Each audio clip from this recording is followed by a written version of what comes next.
모세를 이어 이스라엘의 지도자가 된 여호수아에게 주어진 첫 번째 명령은 11절 말씀에 나오는 양식을 예비하라는 명령입니다. 이 명령은 요단을 건너 가나안 땅을 공격하기 위해서는 반드시 필요한 명령입니다만은 또 뜻밖의 명령이기도 합니다. 왜냐하면 그동안 이스라엘은 하늘에서 내려주는 만나와 메추라기로 살았기 때문입니다. 만나는 하나님께서 매일 내려주시던 하늘의 양식입니다. 그 양식은 꼭 하루분이었습니다. 아침에 거두어 그날 다 먹어야지 남겨두면 그 다음날 냄새가 나고 벌레가 생깁니다. 그런데 이제는 만나가 아니라 양식을 예비하라는 명령이 떨어집니다. 가나안 땅은 더 이상 만나로 먹고 살 곳이 아니었기 때문입니다. 여호수아 5장 12절에는 그 땅 소산을 먹은 다음 날에 만나가 그쳤다라고 전해지고 있습니다. 사실 우리가 아무런 노력을 하지 않고 매일 만나를 먹는다는 것은 정상이 아닙니다. 우리 손으로 노력한 대로 먹는 것이 하늘의 법칙입니다. 그렇다면 하나님께서는 왜 이스라엘 백성에게 지금까지 매일의 만나를 주셨을까요? 그것은 이스라엘 백성들로 하여금 날마다 우리에게 먹을 것을 주시는 분은 바로 하나님이심을 깊이 새기기 위해서입니다. 신명기 8장 3절에는 이렇게 말씀하고 있습니다. 너를 낮추시며 너를 줄이게 하시며 또 너도 알지도 못하며 내 열조도 알지 못하던 만나를 내게 먹이신 것은 사람이 떡으로만 사는 것이 아니요 여호와의 입으로 나오는 모든 말씀으로 사는 줄을 너로 알게 하려 하심이니라. 하나님의 말씀에 순종할 때 먹을 것이 주어진다는 것입니다. 그러므로 만나는 매일 양식을 주시는 분이 하나님이심을 고백하게 하기 위한 훈련이었습니다. 어떤 상황에서도 말씀을 신뢰하고 그 말씀을 따르는 그런 훈련을 시키기 위한 것이었습니다. 오늘날 우리에게도 마찬가지입니다.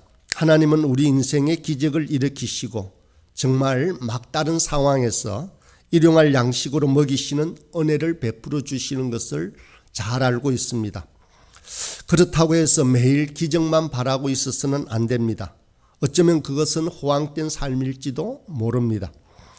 주님의 살아계심을 체험한 자는 그 힘으로 일상의 삶을 이끌어가는 것이 정상입니다. 이스라엘은 이제 자기 손으로 먹을 것을 구해야 합니다. 광야 시절처럼 하늘만 바라보아서는 안 된다는 것입니다. 마치 사람이 어려서는 부모로부터 모든 먹을 것을 공급받지만 성인이 되어서는 자기 손으로 그러한 벌어먹어야 한다는 것과 같습니다. 여기 양식을 예비하라는 명령은 실제 가나안에서 전투 중 먹을 것을 자기 손으로 준비하라는 뜻입니다.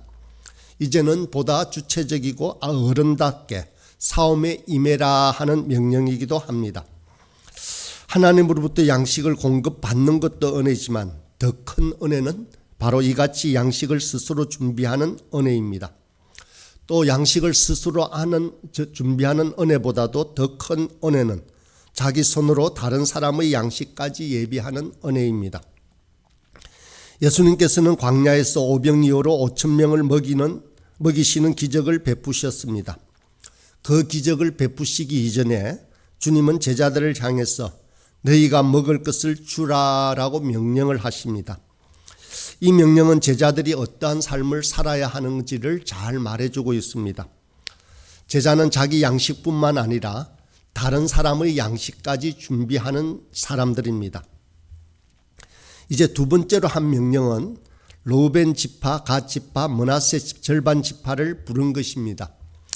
이들 세 지파는 이미 요단강 동쪽에 자신의 땅을 차지한 지파들입니다. 그 자세한 내용이 민수기 32장에 잘 나와 있습니다. 이스라엘은 모세의 영도하에 요단강 동편에 거하던 족속들을 몰아내고 그 땅을 차지하게 되었습니다. 그때 이 세 지파는 가축이 심히 많은 고로 모세에게 그 땅을 자신의 기업으로 주도록 청하였습니다. 모세는 그때 가데스 바네아에서 이스라엘 백성들이 가나안 땅 진군을 앞두고 하나님을 믿지 못함으로 돌아섰던 일을 상기시킵니다. 이 때문에 이스라엘은 하나님의 진노를 받아 40년을 광야에서 방황해야 했기 때문입니다. 이 세 지파가 또 이런 불신앙의 모습을 보일까 모세는 염려하였습니다. 그러자 이 세 지파가 모세를 향해서 이렇게 말합니다.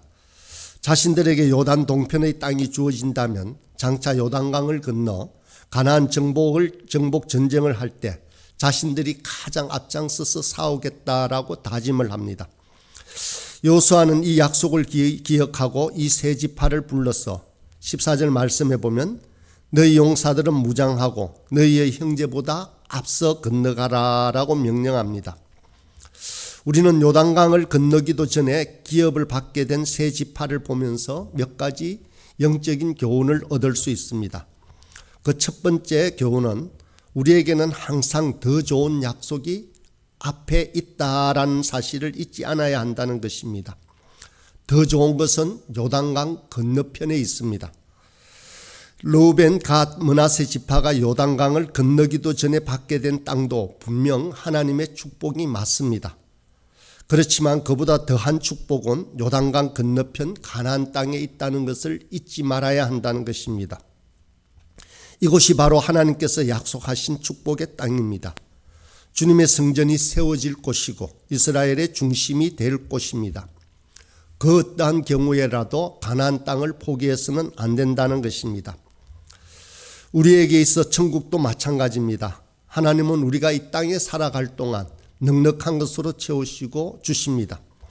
인격적으로나 물질적으로나 세상에서 탁월한 그러한 존재들이 되도록 축복하십니다.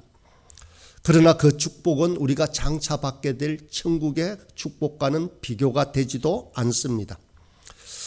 이 세상의 치에 영원한 것을 보지 못하는 어리석음을 범해서는 결코 안 될 것입니다. 하나님께서 주신 축복 때문에 하나님을 버리는 어리석은 일이 세상에는 얼마나 많이 있습니까? 그래서 가끔은 하나님께서 우리가 하나님을 바라볼 수 있도록 그 하나님 나라 천국을 바라볼 수 있도록 축복을 거두시기도 합니다. 우리가 건강이 약할 때는 해함도 상함도 없는 천국을 바라보게 할 뜻입니다. 물질적으로 공경을 받을 때 또한 온갖 것으로 풍성한 그 천국을 바라보도록 하는 뜻입니다. 우리는 하나님의 축복을 받되 그 축복이 하나님을 바라보는 데 있어서의 장애거리가 되어서는 안 된다는 것을 분명히 말씀해 주십니다. 바울은 이렇게 고백합니다. 내가 비천에 처할 줄도 알고 풍부에 처할 줄도 알아. 모든 일에 배부르며 배고픔과 풍부와 궁핍에도 일체의 비결을 배웠노라 라고 했습니다. 하나님께서 복을 주시면 주시는 대로 감사하고 하나님의 뜻을 위해 사용하면서 살면 됩니다. 또 가난하면 가난한 대로 비굴하지 않으며 더 좋은 낙원을 바라보며 살아가면 됩니다. 바로 이것이 사도 바울이 택한 일체의 비결이다 할 수 있습니다. 믿음의 사람들은 항상 땅끝을 바라봅니다. 땅끝까지 이르는 내 정인이 되리라 라고 하신 말씀은 바로 주님의 명령입니다. 재미있는 것은 여호수아의 이름이 바로 예수님의 이름과 같다라는 것입니다. 여호수아는 예수아라는 으로 음이 변하고 신약시대에는 예수로 발음하게 됩니다. 여호수아나 예수님은 우리가 좀 더 넓은 세상을 향해 나가도록 우리로 하여금 분발토록 합니다. 사도 바울은 그 일생 동안 로마를 바라보고 살았습니다. 1차에서 3차에 이르는 선교 여행을 마치고 이제 실만할 때도 되었는데 사도 바울은 이렇게 고백합니다. 사도행전 19장 21절입니다. 이 일이 다 된 후 바울이 예루살렘에 가기를 경영하여 가로되 내가 거기 갔다가 후에 로마도 보아야 하리라. 내가 로마도 보아야 하리라 라고 하는 비전을 가지고 있다는 것입니다. 더 이상 멈추지 않는 것입니다. 바울이 걸어간 만큼이 곧 그리스도의 나라가 되고 그곳에 복음이 전파되었던 것입니다. 두 번째는 이미 가진 자가 선봉에 서야 한다는 교훈입니다. 르우벤, 갓, 므낫세 세 지파는 자기 땅을 이미 가지고 있습니다. 이미 많은 것을 소유하였습니다. 그러므로 그들이 앞장서야 한다는 것입니다. 다른 지파들은 아직 기업이 없었기 때문에 불안하고 또 처자식과 그러한 짐승들을 가축들을 돌보아야 했습니다. 그러나 이 세 지파는 14절의 말씀처럼 처자식은 그 받은 땅에 안전하게 놓아둘 수 있었다는 것입니다. 오직 자신들 용사로만 구성되었기 때문에 이러한 가나안 땅 정복에 있어서 주력군이 되기에는 참으로 좋은 조건이었습니다. 우리 주님의 원리는 많이 받은 자가 많이 베푸는 것입니다. 누가복음에서 주님은 무릇 많이 받은 자에게는 많이 찾을 것이요 많이 맡은 자에게는 많이 달라 할 것이다 라고 말씀하십니다. 이 세 지파는 말하자면 건물의 기둥 같은 존재들이 되어야 하는 것입니다. 온 건물의 하중을 지탱하는 것은 기둥들입니다. 그래서 기둥을 아무렇게나 세우면 안 됩니다. 튼튼한 제목을 써야 하며 모든 철근과 콘크리트를 부어서 단단하게 만들어야 합니다. 그처럼 이미 많은 것을 받은 이 세 지파가 기둥과 같은 역할을 감당해야 하는 것입니다. 우리가 살아가는 사회도 마찬가지입니다. 힘있고 많이 가진 자들이 사회의 기둥으로 든든히 그러한 역할을 담당할 때 그 사회는 안전해집니다. 이 세 지파가 선봉에 서서 모든 일을 그렇게 감당하듯이 힘있는 계층들이 앞장서서 나설 때 그 사회는 도덕적으로 건강해지고 추진력 있는 사회가 됩니다. 노블리스 오블리제라는 말이 있습니다. 직역하면 귀족들의 의무다라는 말입니다.